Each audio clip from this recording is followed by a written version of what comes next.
इन 2013 and उस समय मेरे साथ क्या हुआ था सर कि मैं फेल कर गया था 2013 में। और फिर क्या हुआ कि पापा की एक्सीडेंट हो गई थी, तो जिसके कारण मैं 2 साल गैप लिया, पढ़ाई में एकदम नहीं हो पाया, मेरी फाइनेंशियल कंडीशन उतनी अच्छी नहीं थी। तो कन्हैया, जैसा आपने बताया आप सीए भी कर रहे हो, नेट जेआरएफ भी, तो अल्टीमेटली क्या ऑब्जेक्टिव है कि मतलब सीए लाइन में जाना है, टीचिंग लाइन में जाना है, कहीं कंफ्यूजन है या क्या?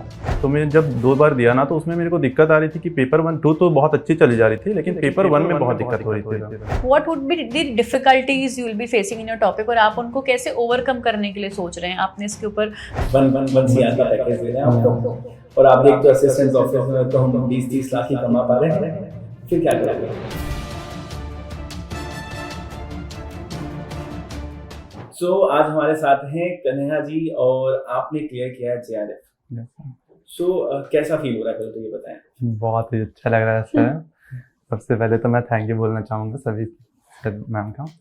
Hello, my name is Kanhaiya Agarwal and I am from Chandwa, Jharkhand, India. Okay. And I clear my 10th from Jharkhand home town and in 2013 and उस समय मेरे साथ क्या हुआ था सर कि मैं फेल कर गया था 2013 में। और फिर उसके बाद मैं दोबारा दिया था 2014 में, और उस समय मेरी परसेंटेज जो थी वो बहुत कम थी, 52% थे, मैं पास कर गया था।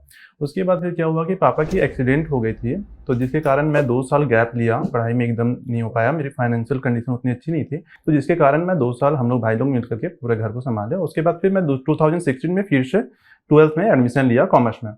तो उसके बाद क्या हुआ ना कि हम लोग बहुत हुआ था, कंपटीशन टाइप का बन गया था 2016 में, कि साथ में पढ़ते थे ना जितने दोस्त लोग, तो वो लोग हम लोग का कंपटीशन बन गया था कि हर संडे को टेस्ट होती थी। तो वहाँ पे हम लोग आपस में कि हम अच्छा लाएंगे, अच्छा करेंगे, ऐसे करते करते फिर बहुत अच्छा होने लग गया पढ़ाई।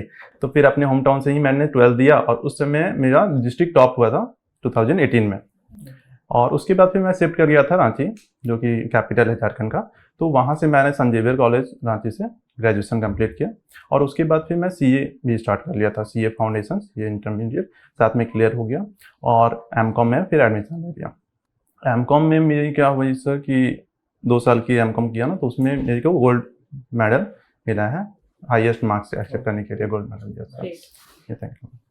और उसके साथ साथ मेरे को वहाँ पे सर लोग सजेस्ट किए कि तुम जीआरएफ के लिए भी जा सकते हो, असिस्टेंट प्रोफेसर के लिए, और मेरे को एक मन भी था कि असिस्टेंट प्रोफेसर के लिए जाना है। तो फिर वही जीआरएफ में दिया। तो 2 बार तो फर्स्ट में मेरी नीट हुई है सर, और अभी 3rd टाइम था जिसमें कि मेरे जीआरएफ हुई है। तो मैं जब 2 बार दिया ना, तो उसमें मेरे को दिक्कत आ रही थी कि पेपर 1 2 तो बहुत अच्छी चली जा रही थी, लेकिन पेपर 1 में बहुत दिक्कत हो रही थी। पेपर 1 क्योंकि थोड़ा कम्प्लीटली अलग है, तो इसलिए मेरे को फिर समझ नहीं आ रहा था कि क्या करूँ। तो उसके बाद फिर मैं सर्च किया थोड़ा, तो पता चला कि नहीं, पीडब्ल्यू की तरफ से पेपर 1 पेपर 2 दोनों की पढ़ाई की जाती है, लेकिन मेरा पेपर 2 जो था वो ठीक था, तो इसलिए मैंने पेपर 1 के लिए पूरा कम्प्लीटली यहाँ पे पेपर फिजिक्स से लिया, और अभी उसके कारण ही यहाँ पे अभी रिजल्ट में इम्प्रूव हुआ। Congratulations, thank you. बहुत ही अच्छी और टफ जर्नी हम कह सकते हैं यस रही है आपकी। तो कन्हैया, जैसा आपने बताया आप सीए भी कर रहे हो, नेट जेआरएफ भी, तो अल्टीमेटली क्या ऑब्जेक्टिव है कि मतलब सीए लाइन में जाना है, टीचिंग लाइन में जाना है, कहीं कंफ्यूजन है या क्या? एक्चुअल में मैं सीए और जेआरएफ इधर जो करने का मेन उद्देश्य ये है ना सर कि सीए में मेरे को ऐसा लगता है ना कि थोड़ा इन डेप्थ पढ़ना पड़ता है, और उसके कारण थोड़ा अच्छे से नॉलेज वहाँ पे मेरे को मिल जा रही है। और एक्चुअल में मेरा गोल जो है वो प्रोफेसर के लाइन में ही जाना है सर, असिस्टेंट प्रोफेसर पे जाना है। लेकिन वही है कि थोड़ा नॉलेज यहाँ पे अच्छा हो जा रहा है। सीए कंप्लीट हो जाएगी सर, उसके बाद फिर मैं पीएचडी की तरफ परस्यू करूँगा, और साथ में असिस्टेंट प्रोफेसर के लिए। अच्छा, तो जैसा आपने 2 बार पहले नेट दिया, तीसरी बार अब आपका जेआरएफ हुआ, बहुत अच्छी बात। चलो, तो क्या लगता है मतलब कि क्या आग पीछे रहा जो आपने इस बार करा, पीछे नहीं हो पा रहा था, तो कहाँ पे आपको ज़्यादा चैलेंजेस, दिक्कतें फेस करनी पड़ी? सबसे बड़ी तो हमको ये लगी ना कि मैं सारा कॉन्सेप्ट जो है वो क्लियर नहीं कर रहा था, और सारा टॉपिक को भी कवर नहीं कर रहा था। पहले बहुत सारी टॉपिक ऐसे थे जो छूट जा रही थी मेरे से, खास करके पेपर 1 में। और जब जीआरएफ हुआ है तो इस बार मैंने 20 की 20 यूनिट पूरी की पूरी कवर की थी सर, जिसके कारण। और यहाँ इसमें मेरा था ना, पहले जब नहीं किया था पूरा कवर, तो वहाँ पे एग्जाम में क्वेश्चन बहुत सारे ऐसे होते थे जो कि समझ में नहीं आते थे, या तो रिलेटेबल नहीं लगता था क्योंकि उस टॉपिक को टच नहीं करके गया था। लेकिन जब यहाँ पे पूरा कवर करके गया तो लगा कि नहीं, सारी टॉपिक जो है वो सिलेबस से आई हुई है, तो इसलिए बहुत कंफर्टेबली हो गया। और पीएचडी का आपका क्या सब्जेक्ट आपने सोचा है? सर मैं पीएचडी फाइनेंस में करना चाहता हूँ, capital structure with the impact of capital structure on the financial position of the firm and value of the firm. Okay, तो कुछ स्पेसिफिक रीजन, मतलब आपके पास 10 यूनिट है, इकोनॉमिक्स है, स्टैट्स है, मार्केटिंग है, फाइनेंस आपने पढ़ा, तो फाइनेंस से कुछ ऐसा कि आपने वहीं जाना है, बैकग्राउंड या कुछ ऐसा ऑलरेडी आपने? सर जब मैं इसकी पढ़ाई कर रहा था कैपिटल स्ट्रक्चर की, तो मुझे ऐसा लगा ना कि इसमें कुछ एजम्पशन ऐसे ऐसे लिए हुए हैं जो कि रियल लाइफ में अब एग्जिस्ट नहीं करते हैं। जैसे कि नो टैक्स का कॉन्सेप्ट उसमें एजम्पशन पे लिया हुआ है, तो ये तो टैक्स हम लोग अभी देखते हैं कि कहीं पर भी अप्लाई होता है, हर जगह ट्रांजेक्शन कर रहे हैं तो टैक्सेस का कॉन्सेप्ट आ जाता है। या फिर जितना भी रिटेन अर्निंग होता है या जो डिविडेंड होता है वो पूरा डिस्ट्रीब्यूट कर दिया जाता है, तो वो जो कि अनरियलिस्टिक है। तो इसलिए मेरे को ऐसा लग रहा है सर कि इसमें कुछ आपने कहा अनरियलिस्टिक है, मतलब ऐसा, मतलब रियल लाइफ से आप उसे कंपेयर कर रहे हैं। Yes sir. बट इसका रीजन आप ये नहीं है कि ये अनरियलिस्टिक है, ये थ्योरी सारी की सारी वर्ल्ड वाइड एप्लीकेबल है, यस सर। और टैक्स रेट हर कंट्री का अलग है। तो अजम्पशन इसलिए है ताकि हर कंट्री में एप्लीकेबिलिटी हो, इसलिए हमने बोला नो टैक्स। अब अगर आप टैक्स रेट इंट्रोड्यूस कर दोगे कि ये टैक्स है, बट वो एक कंट्री पे ही लिमिट रह जाएगा, फिर वो हर कंट्री पे तो नहीं जा पाएगा अगर आप अजम्पशन ही नहीं लोगे तो, क्योंकि हर कंट्री का तो अलग अलग सिनेरियो है। Yes sir. तो इस पे थोड़ा सा मतलब कुछ आपको लगता है कि अजम्पशंस का अनरियलिस्टिक होना या अजम्पशन का ग्लोबली अप्लाई करना, तो दोनों अलग अलग रीजन है। Yes sir. तो इस पे थोड़ा सा आपको और देखना पड़ेगा कि वो अजम्पशन सही में अनरियलिस्टिक है या उसकी ग्लोबल एप्लीकेबिलिटी के लिए अजम्पशन डाली गई है। जरूर सर। ये स्कोप ऑफ योर स्टडी वो डिफाइन करनी पड़ेगी कि स्कोप क्या है आपका, है ना। जैसे कि सर ने बताया ग्लोबली ये तो है, तो ग्लोबली वाले पार्ट को अगर आप अवॉइड करके, है ना, नेशनल लेवल पे टैक्स की बात कर रहे हो तो उसमें बहुत फर्क होता है। तो उसके पूरे प्रो कॉन्स देखने पड़ेंगे इसके, मतलब मुझे लगता है कि थोड़ा डिटेल में और एक बार रिसर्च करनी पड़ेगी, और खुद प्रैक्टिकली भी इसमें काफी लोगों के साथ जब आप डेटा कलेक्शन वगैरह करोगे तो आपको पता चलेगा कि ये अनरियलिस्टिक है या फिर ग्लोबली सही है। चलिए moving on. So technical question तो सर पूछ ही रहे हैं। मैं ये जानना चाहती हूँ कि आपका जो ये टीचिंग वाला जो करियर है या आपने टीचिंग लाइन में जो जाना है, तो वो आपका कब जो एक इंटरेस्ट है कि टीचिंग की तरफ आपको कब लगा कि there is an inclination towards teaching या असिस्टेंट प्रोफेसरशिप और आपको पीएचडी परस्यू करनी है, वो इंक्लिनेशन क्यों आया और कहाँ से आया, थोड़ा हमें बताएं। तो जब मैं ग्रेजुएशन कर रहा था ना मैम, तो साथ में मैं कोचिंग भी करवाता हूँ 11th 12th और साथ में सीए फाउंडेशन के भी। तो स्टूडेंट जो फीडबैक देते हैं उससे मेरे को थोड़ा सा मोटिवेशन, यस मैम। तो 11th 12th में जैसे कि मैंने 5-6 बच्चे को पढ़ाया था, और उसमें से 2 बच्चे जो थे ना फर्स्ट डिस्ट्रिक्ट में टॉप किए थे। तो उन लोग का फीडबैक था कि नहीं भैया, अभी भी जैसे मैं फाउंडेशन का पढ़ा रहा था और वो लोग चले गए सीए इंटर में, तो उनका कहना ना कि भैया एक पेपर आप पढ़ा दीजिए मेरे को, थोड़ा हेल्प हो जाएगा। तो इसलिए मतलब लगता है कि नहीं ठीक है ma'am. Basically students motivated you कि हाँ you are doing something good और आप इसको आगे परस्यू। और मेरे को भी पढ़ाने में बहुत अच्छा लगता है मैम, मतलब टीचिंग में जब मैं करता हूँ तो लगता है कि नहीं बहुत अच्छा फील कर रहा हूँ, तो इसलिए भी इस लाइन में जाने का। If I were to give you 2 choices कि आपका भी, आप सीए भी आपका है, आप बता रहे हैं, तो जेआरएफ भी हो गया है अभी, तो आगे गिवन 2 चॉइसेस आपको आपका सीए भी निकल जाता है, तो फिर उसमें फिर आप क्या चूज करेंगे दोनों में से एक? मैं असिस्टेंट प्रोफेसर की तरफ जाना चाहूँगा, प्रोफेसरशिप की तरफ जाना चाहेंगे। चलिए, तो आपने टॉपिक जैसे सर को भी बताया, सो टॉपिक से रिलेटेड तो नहीं, I would rather ask you कि आपको क्या लगता है कि जो आपने टॉपिक चूज किया है, what would be the difficulties you will be facing in your topic, और आप उनको कैसे ओवरकम करने के लिए सोच रहे हैं? आपने इसके ऊपर अभी पढ़ाई थोड़ा स्टडी किया होगा, रिसर्च किया होगा, तो क्या लग रहा है क्या क्या दिक्कत आ सकती है? For example literature review collect करने में दिक्कत आ सकती है आपको, या कहाँ पे गैप्स हैं, कुछ हमें बताइए उस बारे में। हाँ मैम, अभी तो उतना ज़्यादा मैं इसमें रिसर्च नहीं कर पाया हूँ मैम, लेकिन मैं इसमें करूँगा। और जहाँ तक मेरे को लगता है ना कि ये कॉर्पोरेट सेक्टर का बात है, तो थोड़ा डेटा कलेक्ट करने में हमको दिक्कत हो सकता है पर्सनली वहाँ पे जाके। ऐसा तो अवेलेबल है सर मैम जो भी है, लेकिन फिर भी थोड़ा दिक्कत आएगी, जिस पे मैं काम कर रहा हूँ अभी। डेटा कलेक्शन के कुछ मेथड्स होते हैं? डेटा कलेक्शन के बहुत सारे मेथड होते हैं मैम, जैसे कि इंटरव्यू करना, डायरेक्ट इंटरव्यू या मेल्ड क्वेश्चन आयर हो गया। मुझे ये लगता है कि पीएचडी करते वक्त आपके पास जो भी नॉलेज है, एकेडमिक नॉलेज है, वो तो होना ज़रूरी है, बट मेंटली आपको बहुत प्रिपेयर होना पड़ता है, बहुत ज़्यादा। मुझे याद है जब मैंने अपनी पीएचडी का टॉपिक सबमिट किया था, असिस्टेंट प्रोफेसर जिस भी कॉलेज के थे, नाम नहीं लूँगा, उन्होंने मेरे टॉपिक और वो पूरी फाइल को 3 बार फेंका है, और तीनों बार टॉपिक मेरे रिजेक्ट हुए हैं 3 टाइम्स। तो जैसे आपने ये टॉपिक बताया और मैंने और सर ने आपको बोला कि इसमें डिटेल रिसर्च की भी बहुत ज़रूरत है, ठीक है, तो उसके लिए आप मेंटली प्रिपेयर्ड हो, क्योंकि टॉपिक्स डेफिनेटली रिजेक्ट होंगे, उसमें अमेंडमेंट्स हो सकते हैं, चेंजेस हो सकते हैं, बहुत कुछ हो सकता है। बैकअप कुछ प्लान रेडी रख रखा है? सर डिफिकल्टी तो आएगी ही, डेफिनेटली आएगी, बहुत ज़्यादा आएगी। जितना आपने सीए के अंदर पढ़ाई करते हुए वो जो मेहनत की है, जो दिन रात मेहनत की है, और जो आपको लगता है कि यार कब होगा, वैसा ही यहाँ पे भी स्कोप है कि भाई यहाँ पे भी बहुत मेहनत की जरूरत है और एक डिफरेंट थॉट माइंडसेट की जरूरत है, क्योंकि आपने JRF क्लियर किया है, ओनली 1% लोग ही क्लियर कर पाते हैं, तो एक डिफरेंट माइंडसेट चाहिए। यस सर, तो मैं देखिए मैं उसी टाइप का प्रिपरेशन कर रहा हूँ, जैसे कि अभी CA फाइनल मैं पहले दे लेता हूँ और उसके बाद फिर जो होगा ना इसमें मेरे को जाना है, और जो भी डिफिकल्टी आएगी सर उसमें मैं काम करूँगा जल्द। अब सपोज इट कि मैम ने जैसे आपने मैम को बताया कि मैं CA की तरफ नहीं जाके असिस्टेंट प्रोफेसर में जाऊंगा। सपोज इट कि आपकी CA के लिए आपको एक अच्छी कंपनी से ना Big 4 से कॉल आ जाता है और वहाँ पे आपको अच्छा खासा पैकेज देते हैं कि चलो आ जाओ, हम 1 CR का पैकेज दे रहे हैं आपको, और आप देखते हो असिस्टेंट प्रोफेसर में तो हम 20-30 लाख ही कमा पा रहे हैं, फिर क्या करोगे आप? नहीं सर, मैं असिस्टेंट प्रोफेसर की तरफ ही जाना नहीं, ऐसा क्यों, इतना क्यों प्यार है असिस्टेंट प्रोफेसर से, वो चीज जानना चाहता हूँ। तो जैसे मैं बताया ना कि पढ़ाने के समय मेरे को जो लगता है ना कि नहीं मैं इसी के लिए बना हूँ, वो चीज मतलब teaching is love for you, passion है आपका। तो आपने 2 बार नेट क्वालिफाइड किया, टीचिंग तो हम B.Ed करके भी कर सकते हैं, 2 बार नेट क्वालिफाइड किया, उसके बाद ही कहीं असिस्टेंट प्रोफेसर के लिए अप्लाई कर सकते थे।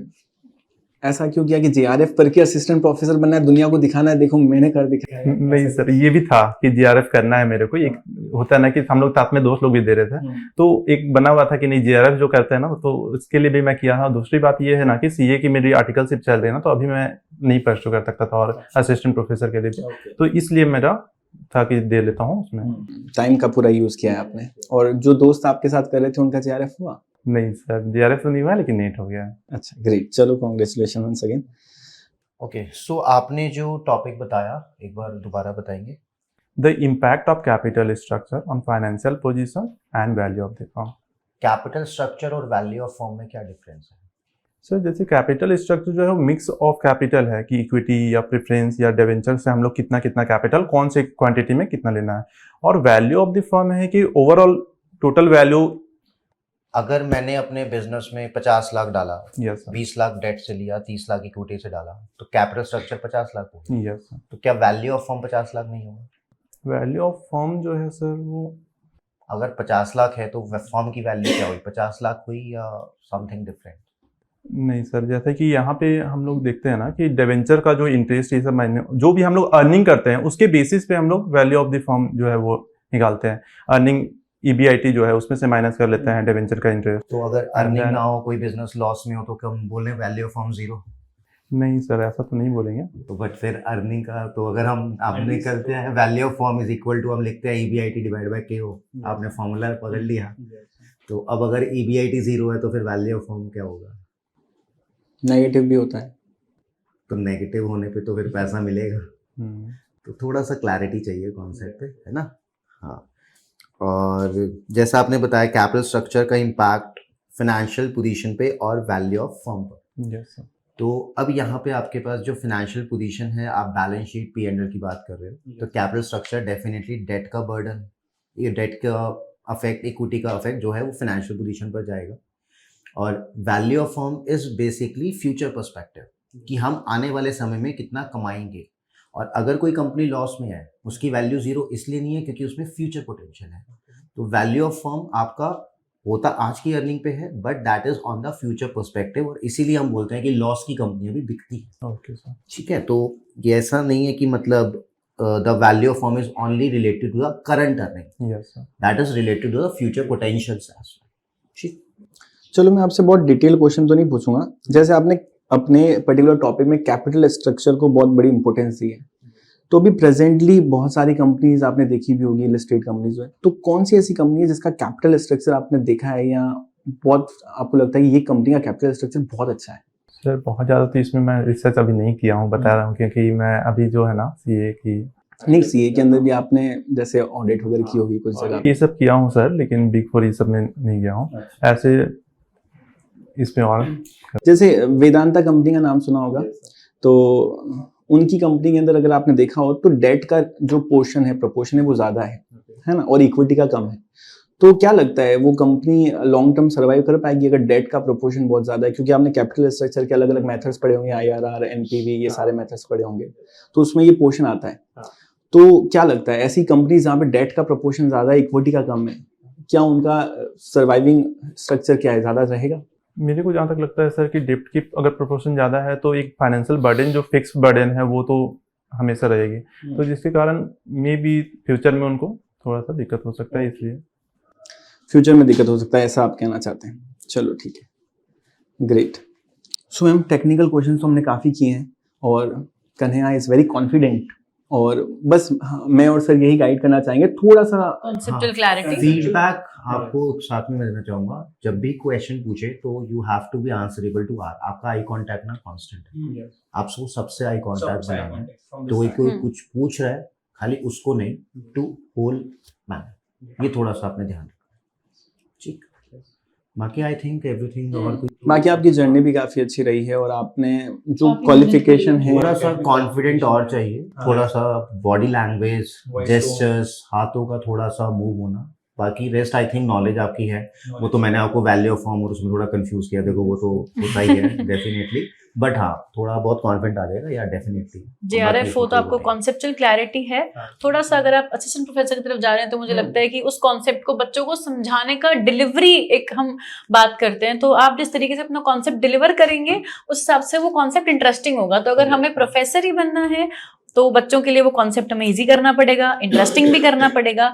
और हमें पता है कि अभी तो सर जनरेशन जो जिस हिसाब से आ रही है उनको वो नहीं चाहिए कि हाँ एकदम वो बोर हो रहे हैं या किसी कॉन्सेप्ट में, उनको इंस्टाग्राम की रील वाला टीचर चाहिए। हाँ कुछ मतलब ऑलरेडी आप पढ़ा रहे हो, मुझे लगता है आपने ऑलरेडी ये चीज ऑब्जर्व कर ली होगी कि मोनोटोनस हो जाता है तो बच्चे बोर हो जाते हैं। लेकिन उनको हमारे साथ सीए है तो हम कभी सीरियस हो जाते हैं, हमें लगता है नहीं हमें तो सीरियस होके कराना है, ऐसा मेरे साथ भी कभी कभी फील आती है, बट स्टिल स्टूडेंट है तो थोड़ा सा तो उनको चाहिए।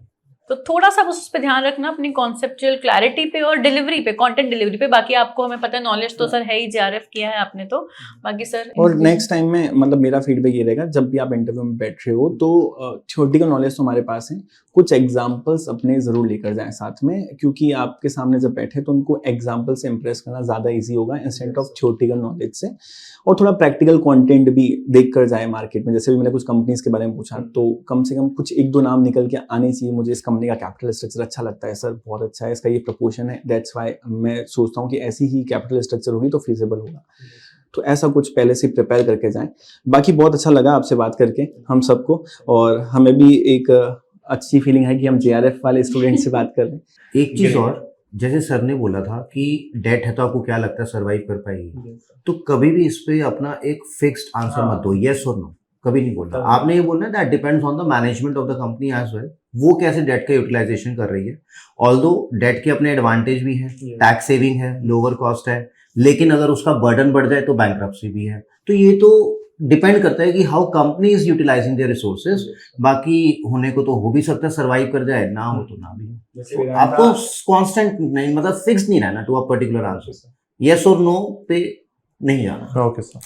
तो आपको ऐसा फंसाने की कोशिश की जाएगी, बट आपको ये ध्यान रखना है वेदांता एक बहुत ही अच्छी कंपनी है, सेमीकंडक्टर से रिलेटेड कंपनी है, और अनिल अग्रवाल जी उसको चला रहे हैं और बहुत अच्छा ग्रो करेगी आगे जाके ये। लेट्स सी, बाकी तो किसी कंपनी के बारे में हम नहीं बोल सकते, बट हाँ काफी अच्छा स्ट्रक्चर है उसका। ठीक, चलिए thanks a lot Kanhaiya, Thank you so much. Thank you so much Kanhaiya. हमारे साथ जुड़ने के लिए, थैंक्स अ लॉट।